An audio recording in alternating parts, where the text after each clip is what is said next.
Hi, welcome back to the workshop for episode 9 of the Telecaster refurbishment project. And when we left off last time, I was just about to put the neck on and start work on the nut so we could get this thing finally put together and strung up. But first, I thought it'd be fun just to recap on what we've done so far on the project.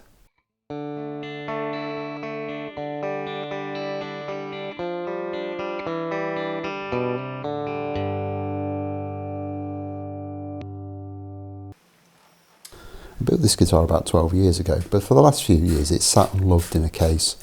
And over time, when I've been stuck for parts for other guitar builds, I've tended to scavenge them off this one. It's a real shame because it is actually a nice guitar and plays really well.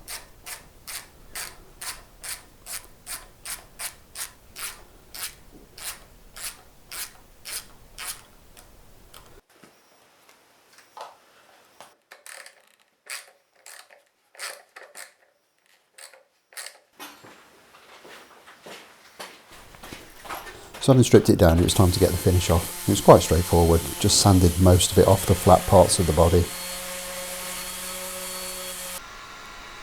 And then used a heat gun on the edges just to soften the lacquer so it could be scraped off.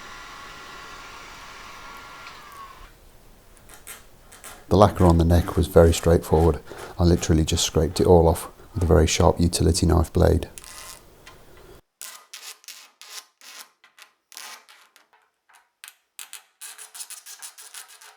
Not only was this quick and easy, but the wood required very little sanding after it had been scraped.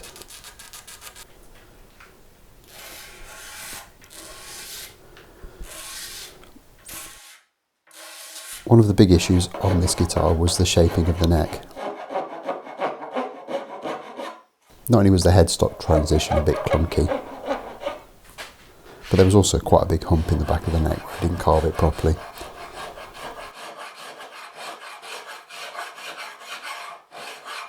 This was quite a quick fix with some Irisaka carving files to remove the bulk and material that I didn't want there.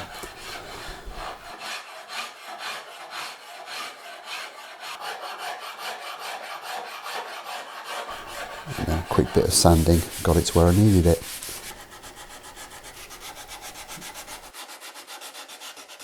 The one thing I didn't like about this guitar was its Esquire configuration. I just didn't find 2 out of the 3 pickup selections that useful. So to sort this out, I decided to put a Filtertron in the neck position because I'd heard that that was a really good modification to do. So to that end, we needed to route a neck pickup pocket.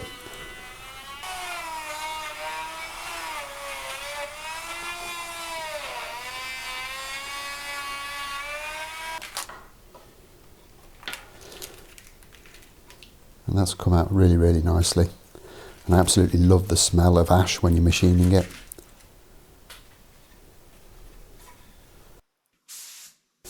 With that done and the body grain filled, it was time to get some finish onto it. And for this build I'm using a butterscotch blonde lacquer from Northwest Guitars here in the UK. I've used this before and it does give a very accurate butterscotch blonde finish, in my opinion anyway.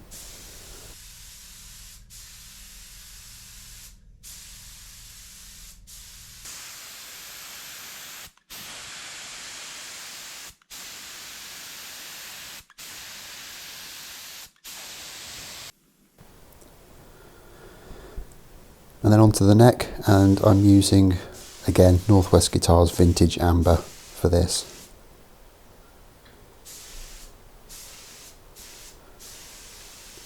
I've just got the neck hung up from the ceiling, and I'm using a metal scribe through one of the tuner holes just to turn the neck round when I need to.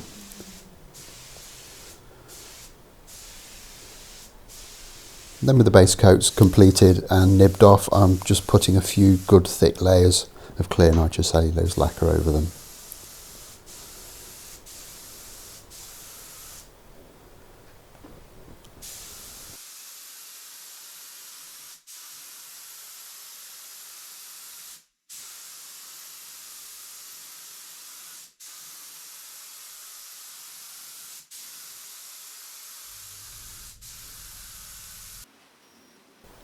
Next up we need to create a headstock logo. The original one that I put on and then removed in the sanding process was a black outline with gold infill.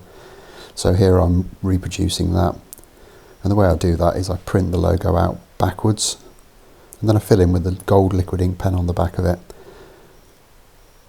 and then once it's dried that can be applied with the gold ink down, and that will leave a nice clean black outline once it's all finished off.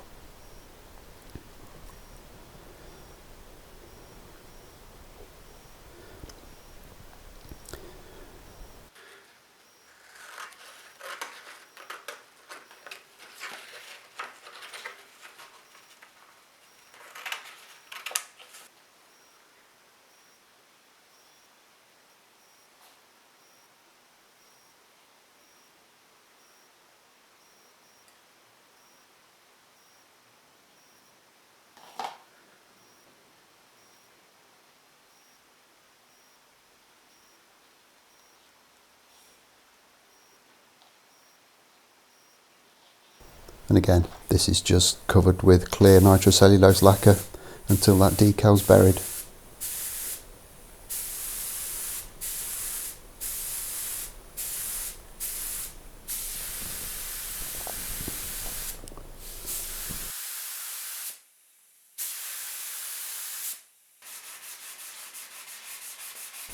Now I'd normally wet flat the body and then polish it with my big buffing mop. However, on this build I thought I'd try something new, so I've actually used some Super Acrylics flexible sanding sheets. I got this in a little pack with some 600, 800 and 1200. And I found this to be an absolutely brilliant abrasive. Very, very good quality, lasts a long time and does a really nice job.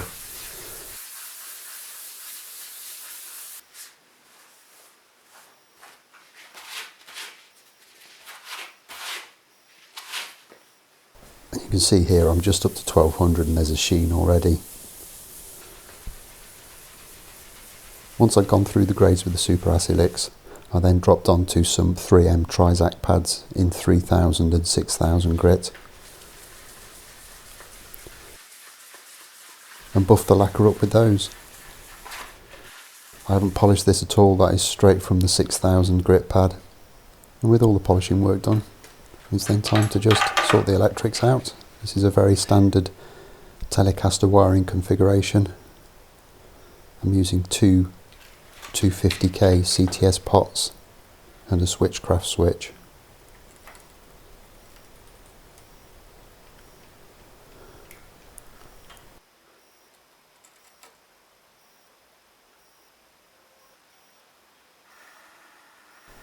And then it's just time for assembly.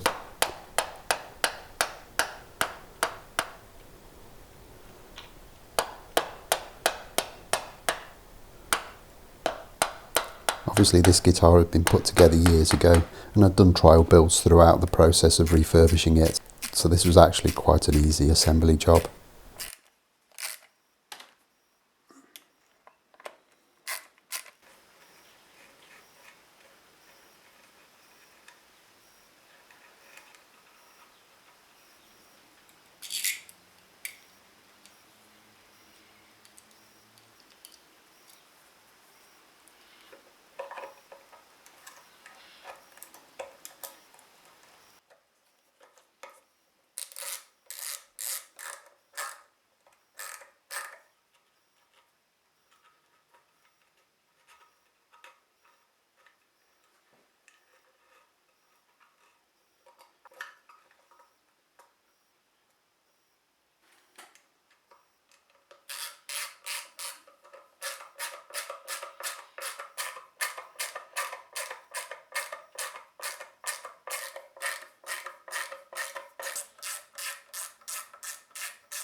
The wiring here is quite straightforward. There's two white wires that come from the pickups that go to the switch on the appropriate lugs, and then the two black wires are simply grounded onto the volume pot.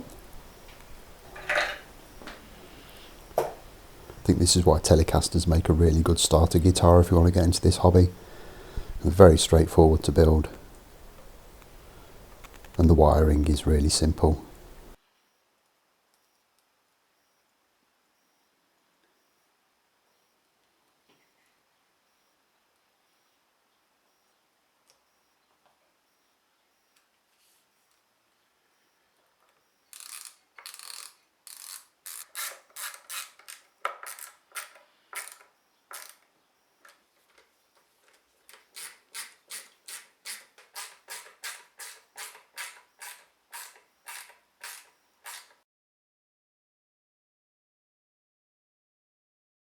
Here I'm installing the string ferrules on the back of the guitar. I put quite a lot of lacquer onto this body in the refinishing process, and the string ferrules are a little bit tighter than they need to be. So I'm just using a soldering iron here to heat them up. This will soften the lacquer, and then I'll just use a straight punch to push them in.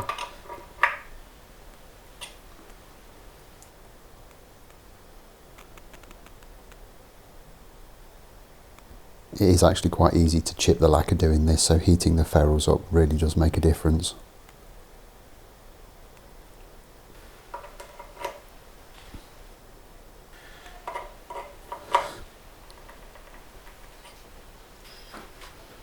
It's just time to stick the neck on.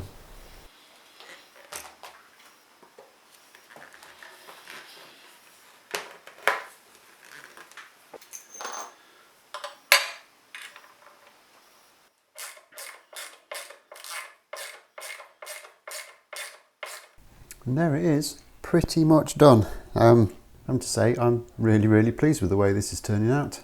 It's got a really nice sheen to the body, but I like the way that the pick guard is quite matte, and it all looks to have gone together really well.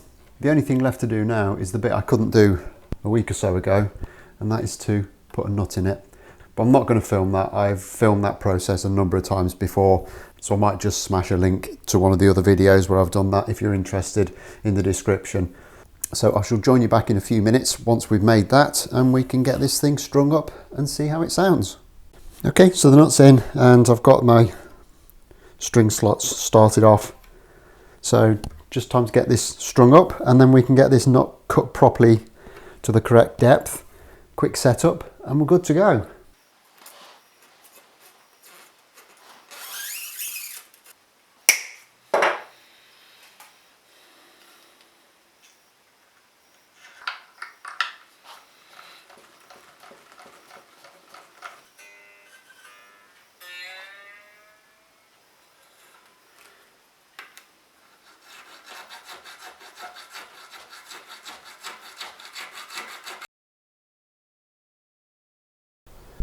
And there it is, done.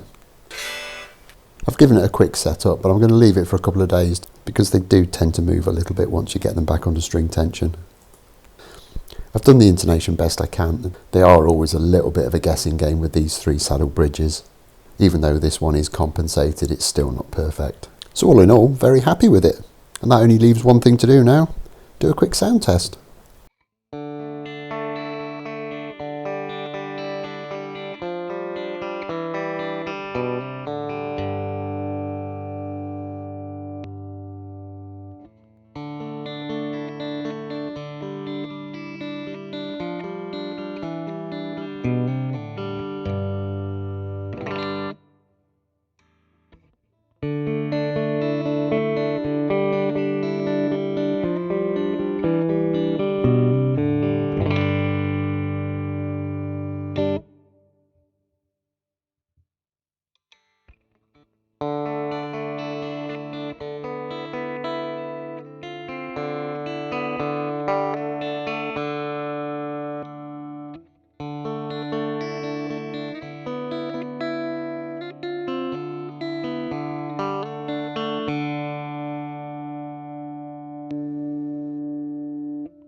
And there we are, another project done. I thought this would be a fun little project to do after the mammoth that was the 335 build.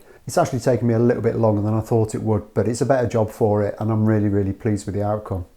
Now, even though I said this is the last video, I am going to be releasing another one in this series, which is going to be a full build video, probably without any voiceover. In practice, that is going to be a slightly edited version of this video. So if you see one going up in a couple of days' time and it looks very familiar, please don't feel obliged to watch it. I thought that'd be an idea to try and bring a few more viewers in who might not want to watch a build series, but would watch one video of a complete build. I'm going to be back very shortly with a brand new build series, and I'm actually feeling quite excited about this one. So hit that subscribe button to make sure you don't miss out on that one. Drop me a like if you've enjoyed this, and I'll look forward to seeing you next time. Thanks a lot for watching. Bye bye.